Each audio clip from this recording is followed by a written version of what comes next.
Hey you guys, I just wanted to get on here and finally film my first video for upload. Technically this is not my first video. I'm not sure. I already filmed a video regarding it was also a self-help video, just a little bit about I'm blanking right now, but it was a video regarding protecting your energy. So I might upload that one before this one, but it was on my agenda today to film a YouTube video, and so here I am, sticking to my word, which I'm very proud of. I'm about to go in Starbucks and do some work, but this video it's been on my mind to film lately, and it's just about some of the advice that I have for high school graduates now that I'm in my master's program. I'm a graduate student.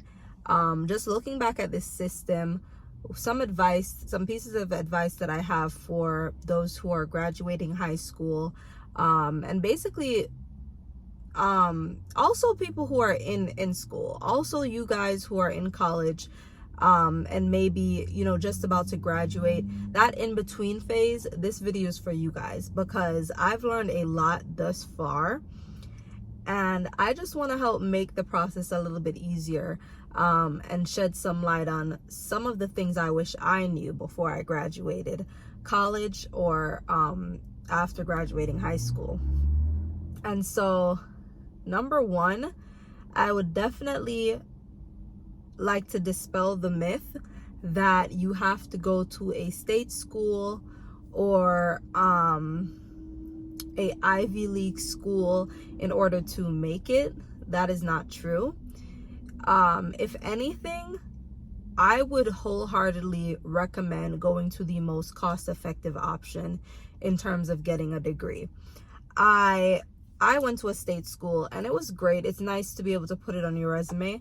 However, I definitely would have went to a community college first for maybe my first 3 years or 3.5 years, and then transfer to a state school because it was way more cost effective. And honestly, between my scholarship that I got and my grants, I could have potentially covered the fee completely.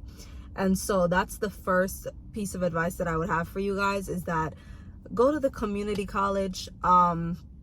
There are so many benefits to going to a community college. It's more intimate. It's usually a much smaller setting, and so you get more one-on-one time with your professors. You're more able to meet people.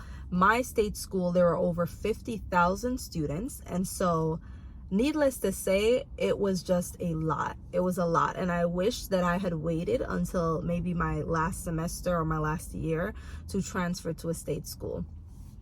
Number two, before going to college, get as many grants or scholarships that you can possibly secure.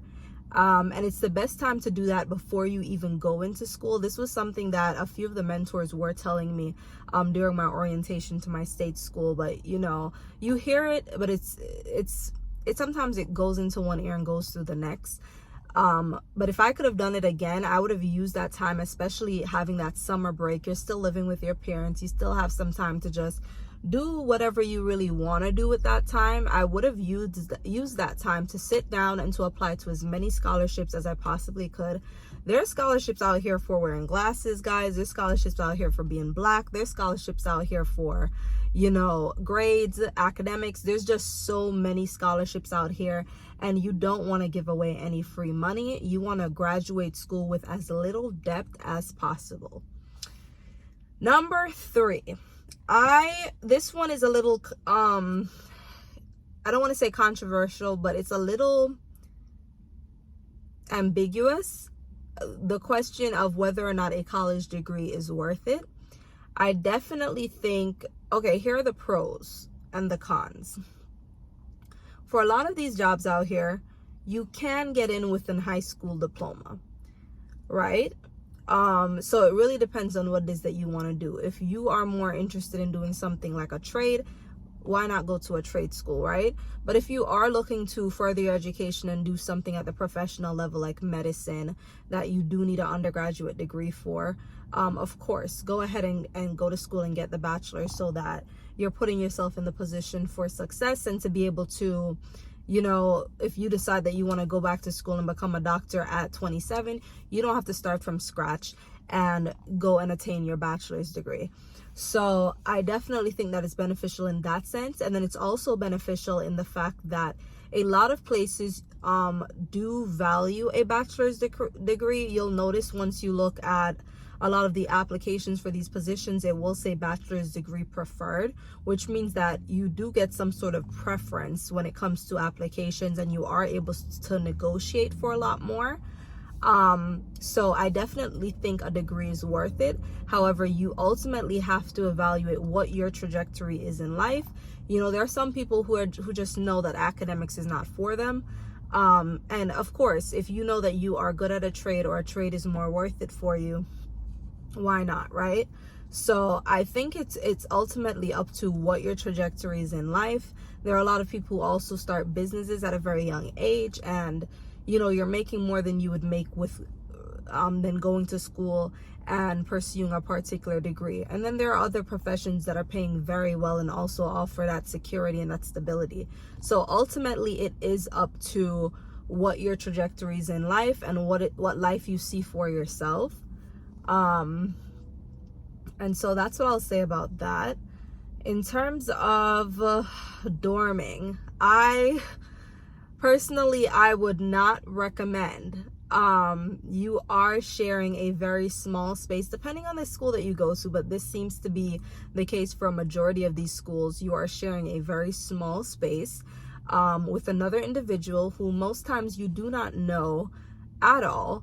And that can add some additional stress to your dorming experience. And so for me, I personally did not have a great experience with dorming. I would recommend that you get your own room if you are determined to dorm. But of course, that can be very expensive. So I also was able to understand that off-campus housing is actually a majority of the times more affordable. And so that's an option that I would look into for you guys, or you guys who could commute. Definitely look into that. That's what I did, but that also comes with its strains, because I found myself waiting at the bus stop for almost an hour sometimes.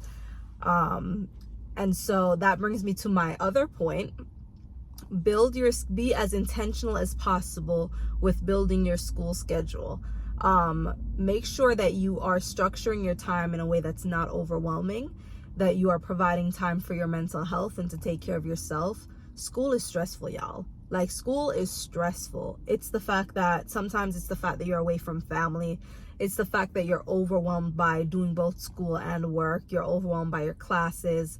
There's just so many things, you know, that are risk factors to your mental health. And so I just want to end on the note that it is essential, to me at least, it is essential that you tap into the resources that they provide you at your school. A lot of the times you are paying for things that you don't even know you're paying for, like counseling. Take advantage of those resources before you get out of school and you have to be paying that $150 or the $50 copay. Take advantage of all of the resources, the career advisement, the resume building opportunities. Take advantage of all of it, because at the end of the day, when you get into the real world, these are things that you're going to wish that you had. And so those are my top tips when it comes to you know, for you high schoolers or those who are transitioning into college, or you're transitioning into your graduate program. These are just some of my top pointers that I wanted to share with you guys, because I wish someone told me a lot of this before I graduated school. So I hope you guys found this helpful. I will see you guys in my next video. I hope you guys have a fabulous rest of your day. Keep smiling, keep shining, keep believing, and trusting in God. He's got you. Bye.